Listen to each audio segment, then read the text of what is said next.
kasi pala. Ayan na siya. Ayan, pag hinawakan mo siya, ayan, hindi ka na masusugat.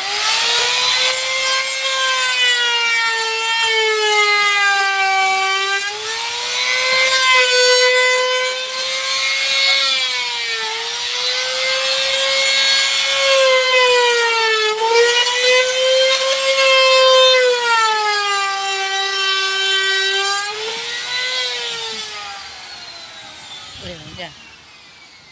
Kumbaga sa ano, panghasa ng kuko.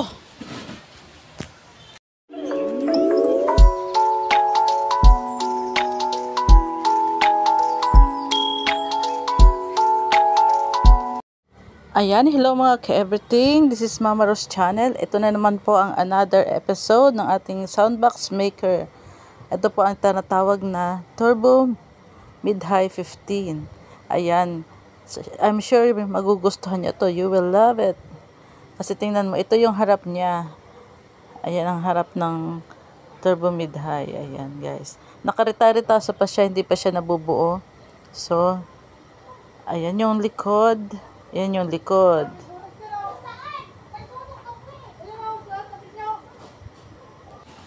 Ayan naman yung baba. Ayan naman yung sa baba at sa taas. Ayan yung sa taas. Kasi nakahiwa-hiwa na siya. Na-form na ng ano para sa box. Ayan. Ayun may butas-butas yun yung nasa likod. Ayan guys. Hindi iwan na siya. Piniras-piraso na ba para pagdidikitin nila at mabuong box. Ayan yung nasa likod. Ayan yung likod. Ito naman yung front. Yung harap. Ayan yung harap niyan. Bali sa dalawang box yan guys. Dalawang box yan. Ayan yung sa likod. Ito yung baba taas. Ayan. Tapos, ito naman yung nasa side. Ayan, yung side ng box. Ayan, mamaya makita yung mabubuo na yan. Ayan guys, ito na yung kabuuan. Ito na siya. Nung pinakita ko sa inyo, nakarita-ritas. Ayan, nabuo na siya guys. Isa na siyang box. Ayan, presenting ang Turbo Mid-High 15. Ito na So, yung maglalagay pa dyan ng screen. Ayan, di ba guys, ang ganda ng Ito forma. yung side. Screen, tapos lalagay. Yung sa likod. Ayan, sa side niya. Ito yung At yun yung nasa Ayan, likod. ikabit So, na, yung guys. sa likod, open Hindi ko pa. lang naipakita yung Ayan, yung ikakabit na. Parang ano Bilis siya. yung ating ano eh, tagagawa eh. Ayan, takip. Di ba maganda? Ayan, nabuo na siya guys. Isang Hindi ko na oras. ipakita yung pagbuo niyan kasi nakatulog ako.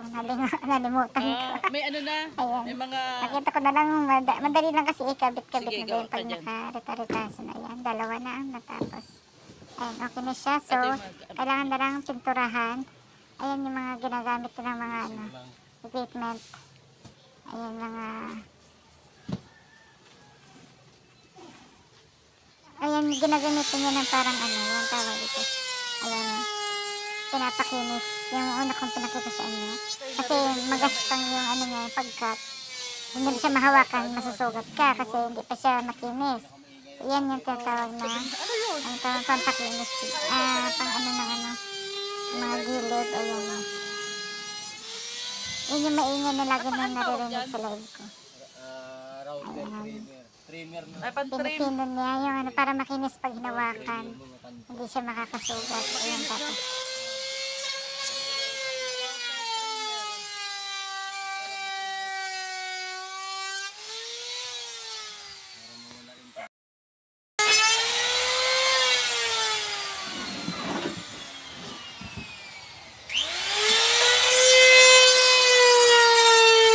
Bawat ano na, bawat cut ito, pinitrim para kuminis. Para pag hinawakan siya, hindi siya makasugat. Ano ba tawag dito? Siya. Ito? Turbo Mid-High. Turbo Mid-High 18? Turbo Mid-High 18. Ay, 15 pala. Turbo Mid-High 15.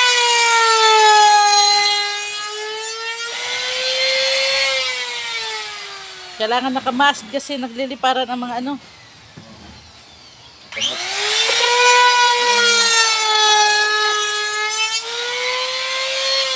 Ito yung gilid, ito yung harap. Yung kanina, ang bilis. Ang ganda ng design niya pala. Lalo na sa loob, oh. Iba naman siya, no? May ano naman sa loob. Ano mas silbi nung apat na ba? Bilog na yun na butas. So, singawan yun. Do? Yun know, bakit may apat na ano? Speak on yan. Ah? Speak on. Anong wire? Ay, labasan ng wire. Lagay ng wire. Ito pa singawan. Kanina di ba mariliit yung wire? Okay. Ayun, okay na. Ayan guys, talagang matrabaho ang paggawa ng anak na sila. Ayan, pagkatapos gawin ng ng trimmer at finisin yung mga pinagkat na plywood. Ayan naman ginamitan ng grinder na may bala na liha na bilog para naman Ang tawag nga dyan? finisin at bilogin ang bawat May liha na dulo. bala. Malaking tulong talaga ng liha sa paggawa ng ano. Kasi para pag naglagay ng corner guard, hindi siya nakaangat, wala nakakapit.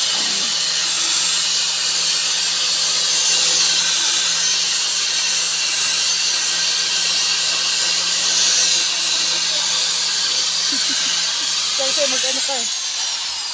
Bawat nga kanto. Bawat din kanto.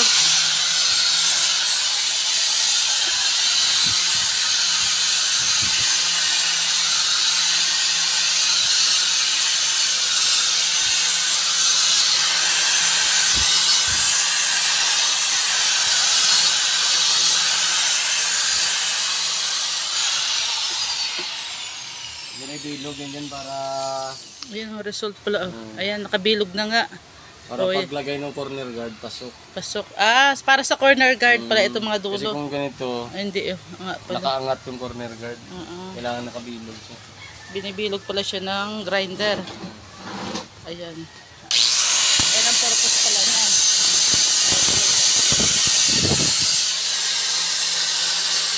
Bibilog ang bawat kanto para sa corner guard.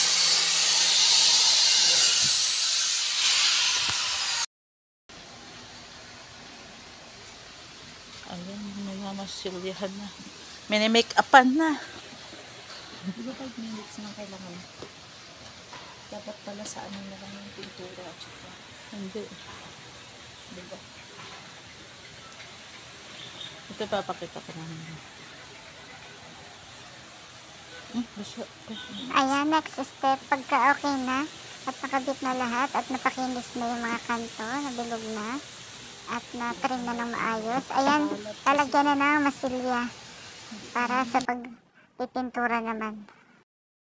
Ayan guys, matapos mamasilyahan, ayan, nagkakaroon na ng textured, pinubughan na ng textured mixture ng textured. Ayan, para sa pagpipintura. Ayan yung flexiband. Ayan, malapit na tayo guys. Ayan yung pang second to the last step para makompleto ang isang buong speaker. Ayan guys, pinipinturahan na siya. Binubughan pala ng texture. Oo. Ito yung turbo. Binago ko kasi nakadugtong eh. Binubugahan na ng kanyang textured paint. Ayan guys, matapos mabugahan ng textured at maliha, mapakinis uli. Ayan na, pininturahan na guys. Ayan yung napintura na color. Ayan. Napakaganda na guys. Hindi pa siya kompleto kasi wala pa yung screen. Tapos yung sa likod, hindi pa pinapatuyo lang yan. Tapos ilalagay yung screen. Tapos yung lock sa likod, yung pintuan. Ayan. Takip pala. Ayan. Diba? Maganda na siya guys. Maganda na ang itsura niya. Ayan. Nakalagay na rin yung corner guard. Ayan. Okay na yung sa top, sa taas. Ayan na. Ganda ng pagkaka-textured paint. Ayan. Ayan yung corner guard. Nakalapat. Ayan. Yung purpose ng binilog yung mga kanto para dyan sa corner guard makalapat. Ayan guys. Diba? Konting kembot na lang. Makikita nyo na ang kabuuan. Kaya ano pa? Antayin nyo ang next. Ayan, medyo mahaba ang process kasi medyo umuulan-ulan ang panahon.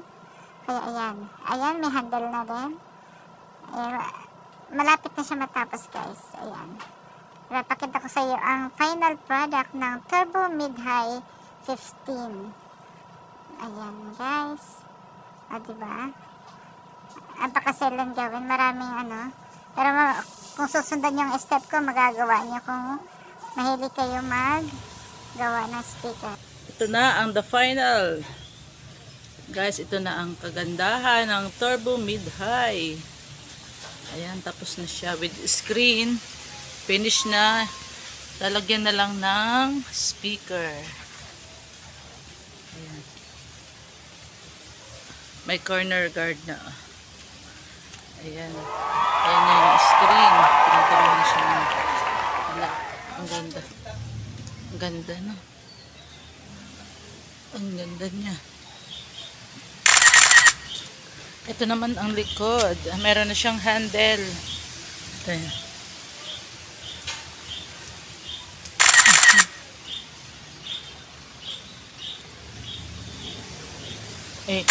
Side pala ito. Mali ako. Ito ang back. Ito na yung back na pinakita ko sa inyo nung hindi pa siya nagagawa, di ba? Oh, ang ganda na niya. Ilabasan na ng mga wire yan. Dito ilalagay, ipapasok ang speaker. Kaya yan. Dalawa siya, guys. Ang pares nito, I think 8.5 ang price range nito. Pero kung willing kayo mag-order, message kayo sa FB page ni Arlie Diaz Soundbox Maker. Ayan. Or direct message me. Ayan, dalawa siya. Not sure sa price, pero doon na lang kayo makipag-coordinate. Ayan, napakaganda ng Turbo Mid-High. Turbo. Ito yung turbo.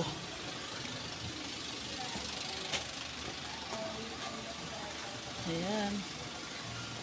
Ayan. Pasado ba sa inyo ang ganitong speaker box? Ganda, no?